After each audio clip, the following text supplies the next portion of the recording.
Hi hello అందరూ నమస్తే. ABN డిబేట్లో డొక్కా మాణిక్య వరప్రసాద్ గారు కొన్ని వివాదాస్పదమైనటువంటి వ్యాఖ్యలు చేశారు.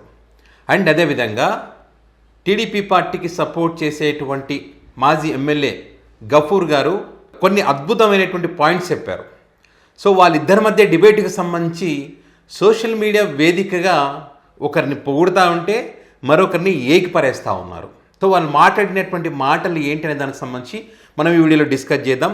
సో మరి టాపిక్లోకి వెళ్ళడానికి ముందు వెలుగు టీవీ ఛానల్ ఎవరైనా సబ్స్క్రైబ్ చేసుకోకపోతే కనుక తప్పకుండా సబ్స్క్రైబ్ చేసుకోండి, నాకు సపోర్ట్ చేయండి. సో ఇక్కడ ఏమంటారంటే డొక్కా మాణిక్య వరప్రసాద్ గారు రాష్ట్రానికి మెడికల్ కాలేజీలు అవసరం లేదు అంటారు. మెడిసిన్ చదవడం అనేటువంటిది ఫ్యాషన్ అయిపోయిందంట. చాలామంది తల్లిదండ్రులు ఒక మోదులో పిల్లలని అన్యాయం చేస్తూ ఉన్నారు. పిల్లలను మెడికల్ కాలేజీకి పంపించడం ఫ్యాషన్ అయిపోయింది. ఇట్లా ఆయన మాట్లాడి ఏ రాజకీయ నాయకుడైనా ఇంత దారుణంగా మాట్లాడతారో చెప్పండి. పైగా దళితుల పక్షాన మాట్లాడతానని చెప్పేటువంటి ఇలాంటి వ్యక్తులు ఇలాంటి మాటలు ఎక్కడైనా మాట్లాడతారో చెప్పండి. అంటే ఈ మెడికల్ కాలేజీలు ఇప్పటికే ఆంధ్రప్రదేశ్లో ఎక్కువైపోయినాయంట. చూడండి ఎట్లా ఉందో. ఇంకా ఎక్కువైతే వీళ్ళకి నష్టం కదా. ఇంకా ఈ ప్రభుత్వ మెడికల్ కాలేజీ ఎక్కువైపోతే ప్రైవేట్ మెడికల్ కాలేజీలకు డబ్బులు రావు, వాళ్ళకు వచ్చే కమిషన్లు రావు. కాబట్టి ఇవి మాకు వద్దు, ఇంకా చాలు.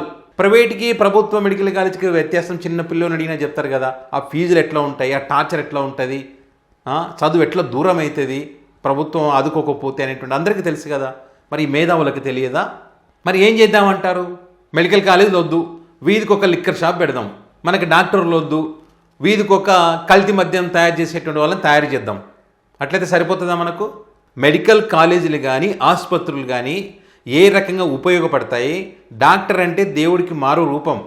కరోనా టైంలో ఏ రకంగా ఆసుపత్రులు ఉపయోగపడ్డాయో మనం చూసాం కదా. ఆసుపత్రులు ఎన్నుంటే ఏముందండి, పాఠశాలలు ఎన్నుంటే ఏంటండి. విద్య వైద్యం అనేది చాలా చాలా ముఖ్యమైనటువంటివి. దీన్ని కాదు ఇది ఎక్కువైపోయిందని ఎవడైనా అంటాడా? మరి రాష్ట్రంలో లిక్కర్ షాపులు ఎక్కువైపోయినాయి కదా, ఏమన్నా అన్నాము మనం దాని గురించి? మరి అమరావతిలో రాజధాని నిర్మాణం కోసం సరిపోయేంత భూములు ఉన్నప్పటికీ కూడా ఇంకా ఎక్కువ తీసుకుంటున్నారు. మనకి ఇది అవసరం లేదని మనం ఎప్పుడైనా చెప్పామా? లక్షల కోట్లు ఖర్చు పెడుతున్న ఇంత ఖర్చు పెట్టకూడదని ఎప్పుడైనా చెప్పామా? ఉన్నదాంతోనే చేసుకోవాలని చెప్పి మనం ఎప్పుడైనా మాట్లాడామా? ఇక్కడ పేదలకు ఉపయోగపడుతుందంటే మాత్రం లేచి కూర్చుంటాం, డిబేట్లో కూర్చొని మాట్లాడతాం. డిబేట్లో కూర్చొని మాట్లాడు కనీసం ఆయన ఎలిగిపోతుంది వెంకటకృష్ణ మొహం. కనీసం అవును ఇది తప్పు కదా, కరెక్ట్ కాదు కదా అని ఎప్పుడు ఖండించరు వాళ్ళు. అమ్మయ్య మనకు ఒక పాజిటివ్ వచ్చింది, దీన్ని దొబ్బుదాం గట్టిగా, ఇదే వాళ్ళు చేసేది. కౌంటర్గా గఫూర్ గారు కొన్ని కీలకమైనటువంటి విషయాలు చెప్పారు ఇక్కడ. వీళ్ళు ఫీజులు అవుట్, ఎందుకంటే వాళ్ళకి నచ్చని ఆన్సర్ వచ్చింది అనుకోండి, వీళ్ళకి నచ్చదన్నమాట. అంటే వీళ్ళకి ఎప్పుడు అనుకూలంగా ఎనాలిసిస్లు విశ్లేషణలు చేస్తూ ఉంటారు కదా. ఆయన వీళ్ళకి కౌంటర్ ఈ మధ్యకాలంలో వాళ్ళకి బాగానే వేసుకుంటున్నాడు వాళ్ళని. ఎందుకంటే వాస్తవాలు చెప్పకపోతే ప్రజలు కూడా చీదరించుకుంటారు, ఆయనకు అర్థమైపోయింది. కాబట్టి ఈయన కానీ అంతకుముందు టీడీపీ అధికార ప్రతినిధి సుధాకర్ రెడ్డి గారు కానీ కొంచెం బాగానే వేశారు ఇక్కడ ఇదే ఛానల్లో కూర్చొని. వాళ్ళ మొహాలు చూడాలి, ఇంకా వాళ్ళ ముఖ చిత్రం అయితే మారిపోయింది. ముందుగా ఆయన డొక్కా మాణిక్య వరప్రసాద్ గారు ఏమన్నారో చూడండి. ఎందుకంటే అయితే నేను చెప్పొచ్చే అంశం ఏంటంటే హాస్పిటల్ ఒకటి, టీచింగ్ మెడికల్ కాలేజ్ ఒకటండి. నా ఉద్దేశం మెడికల్ కాలేజీలు అవసరం లేదు, ఇప్పటికే ఎక్కువైపోయినాయి. అనవసరంగా ఫ్యాన్సీగా నడుస్తుంది మెడికల్ ఎడ్యుకేషన్ అనేది. చాలా మంది తల్లిదండ్రులు ఒక మోజులో మెడికల్ ఎడ్యుకేషన్ మీద పిల్లల్ని అన్యాయం చేస్తున్నారు. పిల్లల్ని విదేశాలు పంపించడం లేకపోతే ప్రైవేట్ మెడికల్ ఫ్యాషన్ అయిపోయింది. మనం ఎడ్యుకేట్ చేయాలి.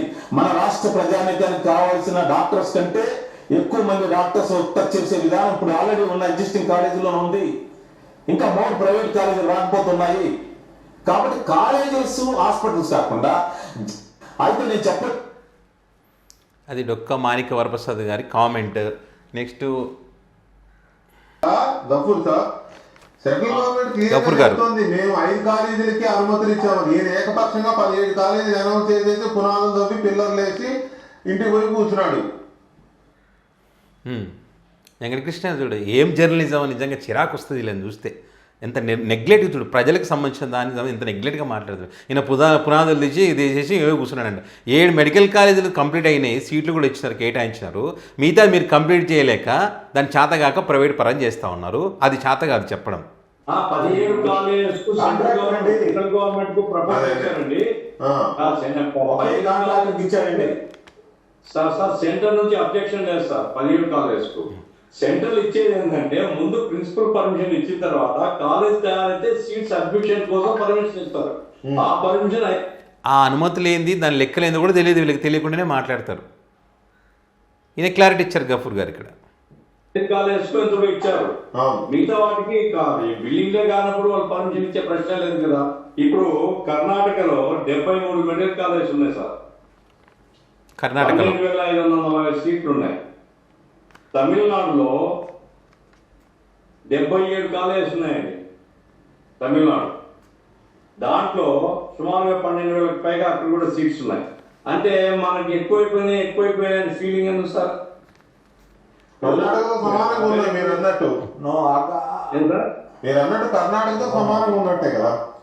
నో కర్ణాటక 73 మెడికల్ అవును సార్, గవర్నమెంట్ ఎన్ని కాదండి ఇక్కడ అర్థసరి కాదు. ప్రైవేట్ ఎన్ని గవర్నమెంట్ పక్కన పెడితే కర్ణాటకలో తమిళనాడులో ప్రైవేట్ ఎన్ని గవర్నమెంట్ ఎన్ని ఎన్నైనా కానివ్వండి, కాలేజీలే కదా. సీట్లు 95% సీట్లు మెరిట్ మీద పేద విద్యార్థులకు పేద కానీ మెరిట్ విద్యార్థులకు కానీ దక్కుతాయని గ్యారంటీ మీరు ఇవ్వగలుగుతారా?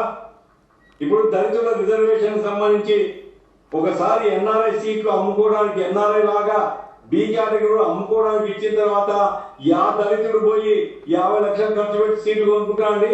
ఏ అండ్ బి ఉన్నాయి కాబట్టి దళితుల పిల్లలు కానీ, మైనార్టీల పిల్లలు కానీ, ఇతర పిల్లలు కానీ మెరిట్ లో వచ్చిన వాళ్ళు దాఖలు అవుతున్నారు.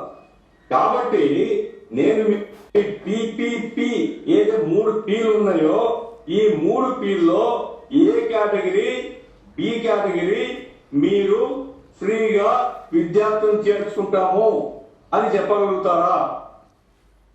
అది విషయం.